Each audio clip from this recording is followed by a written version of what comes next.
Lately we've heard a lot about Kakao because of the whole situation with HYBE and SM Entertainment, but this is not gonna be the topic of this video. On the other hand, I will specifically talk about Kakao artists and Kakao privilege. You might have heard this Kakao privilege being thrown around before, especially with HYBE, but lately other groups under Kakao like STAYC and The Boys have started receiving these accusations from people trying to invalidate their success. But before we get into that, let's try to understand a bit more about Kakao. Kakao is a South Korean internet company established in 2010, and it owns a variety of services such as Kakao Talk, the famous messaging app, Kakao Bank, which is a mobile bank, and even the streaming platform Melon. Among Kakao's properties we also have Kakao Entertainment, an entertainment, mass media and publishing company which has two divisions, Page Company and M Company. The Page Company is in charge of web fiction publishing and web development business, whereas the M Company is in charge of the company's entertainment and mass media business, and it also owns the K. Under the M Company there are also around 6 entertainment companies which are subsidiaries. Here's a list of all of them: Bluedot Entertainment, Edom Entertainment, Hyup Entertainment, IST Entertainment, Starship Entertainment, and Starship's subsidiary Highline Entertainment. All of these entertainment companies currently have active artists and groups signed to them. Let's see which ones. Bluedot Entertainment with Just B, Edom Entertainment with IU and Woods, Hyup Entertainment with STAYC, IST Entertainment with Apink, Victon, Weekly, The Boys and a TBO, Starship Entertainment with Monster X, WJSN, Jungsoon, K-Rool, Gravity and IVE, and last but not least, Highline Entertainment with Wonho.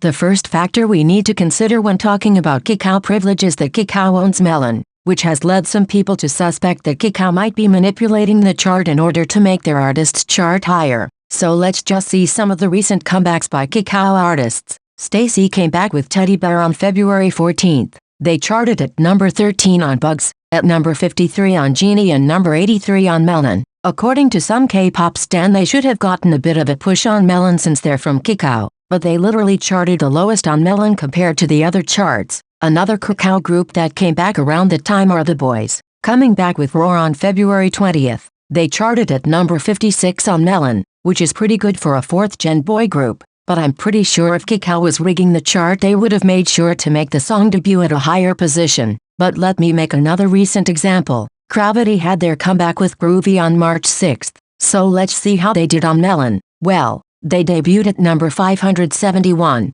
Definitely not where they would be if they really had Kakao privilege helping them. Let's just make another example because why not? Monster X came back with Beautiful Liar on January 9th, and they literally debuted at number 91 on Melon. I guess we can stop talking about privilege now. Anyway, let's just take a look at Melon chart right now. As the time I'm making this video there are only 2 Kakao artists in the top 20, STAYC and IVE. STAYC being the only Kakao group in the top 10. Talk about Kakao privilege when multiple Kakao groups have literally just had their comebacks. But where are they on the chart? Absolutely not where they would be if Kakao was rigging Melon in favor of their artists. Anyway, moving on. Let me tell you why there's no such thing as Kakao privilege. Kakao is a powerful corporation that owns many sub-labels, but Kakao's name doesn't have as big of an influence in the music field. These sub-labels do not benefit from being under Kakao. Kakao doesn't finance their artists' debuts. Kakao doesn't push the artists in the charts, and Kakao doesn't even help these groups getting attention. Let me explain why. I'm sure you have never heard anyone say, a new group just debuted under Kakao, let me go and stan them. If you say you have ever heard a K-pop stan say this, then you're lying. The thing is, you wouldn't even know all these artists are under Kakao unless you look it up. Kakao's name doesn't give any clout or any sort of attention to the artists that debut under Kakao subsidiaries. That's why you'll never hear about Kakao stans or Kakao family, because there's no such thing. Let's compare Kakao's multi-label system to HYBE labels, which is also a multi-label system. Along the years HYBE was able to create what we could call HYBE family. It was a smart move because HYBE understood that instead of debuting a new group and having to wait for them to build a fandom, they could cater that group to people who already stand other groups under the company. That's why HYBE always makes their groups interact with each other, whether it is for a show or for a simple TikTok challenge. I'm pretty sure those interactions are genuine and these artists really do like each other, but we cannot deny that the company is doing everything they can to capitalize on this bond. because strengthening their bond also means building a more solid fandom for all of these artists. That's why it's so common for people that stan a group under HYBE to also stan other groups under the label, or at least support and keep up with them. This obviously implies that these stans will be ready to check out and support any new group debuting under HYBE labels. Now let's make an example with the big three. YG is literally about to debut their new group Baby Monster, and you best believe the whole K-pop community will check them out just for the simple reason that they are debuting under YG.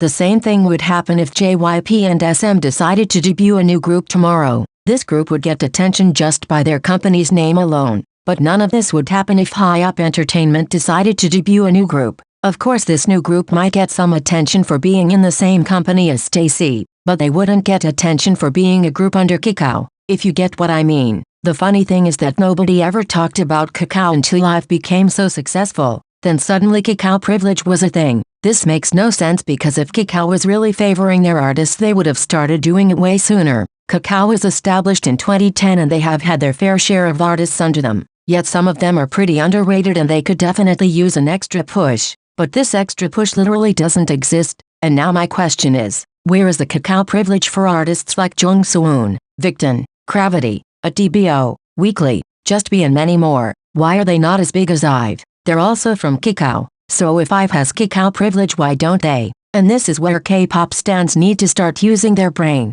Simply coming from Kakao doesn't guarantee anything. It doesn't guarantee you're gonna be popular and successful. These factors come from people liking your music, from the company managing you correctly without missing opportunities. It can also come from simple luck. Sometimes a group or a member will go viral for something and then people will start getting to know them. This is how you get popular, not by debuting under Kakao, because there are artists under Kakao that are so underrated that the majority of K-pop stans don't even know about their existence. In conclusion, I wasn't trying to defend Kakao. Kakao is just a company and I'm far from being a company stan, but people have to stop invalidating Kakao artists' accomplishments. For example, The Boys is the 4th-gen boy group with the most music show wins, and I cannot believe how many people, especially TXT stans, have tried to discredit this accomplishment by attributing it to Kakao privilege, which is pretty funny because TXT literally comes from one of the big four and they are BTS's juniors. Which is perfectly fine because now TXT are loved for being TXT, not for being BTS's little brothers. But it's still hypocritical hearing Big Four stans talking about company privilege. Like you cannot be serious. The Boys debuted in 2017 under Cracker Entertainment, before Cracker merged with Play-M and became IST Entertainment. And I'm wondering, if they debuted back in 2017 how come Kakao didn't favor them right at debut? How come the Boys were underrated in the beginning and are only getting more popular now? Their growth happened gradually because the general public likes their music, not because of some non-existent privilege. If they had Kakao privilege they would have been charting well since 2017 but that's not the case. Even STAYC are recently getting accused of having Kakao privilege because they're winning a lot of music shows with Teddy Bear lately. But I just want to remind you that they are the same group that you were calling flops just a few months ago. Everybody was talking about how STAYC fell off and now suddenly they are benefiting from Kakao privilege. Where was the Kakao privilege when you were saying they flopped? And obviously we cannot talk about Kakao privilege without talking about IVE, the group that made K-pop stans get so interested in Kakao. Because before IVE most of you barely knew about Kakao. Everything about IVE's success makes perfect sense. Their sales match their streams. Their streams match their popularity. Their popularity matches their music show wins. Their music show wins match their end-of-the-year awards. The fact that they are so popular is enough to explain all of their achievements without throwing around baseless accusations about Kakao rigging Melon chart. You could talk about Kakao privilege if people barely knew about IVE and they were suddenly on top of Melon and winning awards left and right. That would be suspicious. But nothing about their achievements is suspicious considering they are one of the biggest and most successful girl groups in K-pop history. Anyways, we have reached the end of the video. This was all I had to say about this Kakao privilege nonsense. Let me know your thoughts in the comments if you want. Thanks again for watching. Bye guys.